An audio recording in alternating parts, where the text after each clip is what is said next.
Le constat, on va le lire partout, on va l'entendre partout. On atteint un palier, un point très haut, avec un peu moins de 70 000 défaillances d'entreprises en France. C'est évidemment un constat qui est douloureux. Et si on regarde les choses, nous, les observations qu'on peut faire chez AU Group, c'est que ce n'est pas seulement une sortie des aides liées à la période du Covid, mais il y a des facteurs structurels un peu plus lourds qui pèsent sur les entreprises. Comment est-ce que tu vois les choses?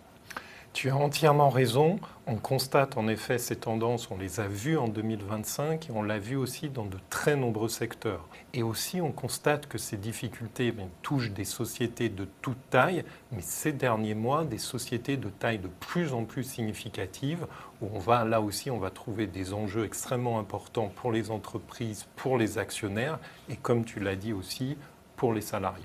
Est-ce que malgré tout, il y a des choses à faire face à ça? Alors, il y a une notion qui est clé. Lorsqu'on veut effectivement pouvoir traiter des difficultés financières, opérationnelles ou les deux, la notion clé, c'est le timing.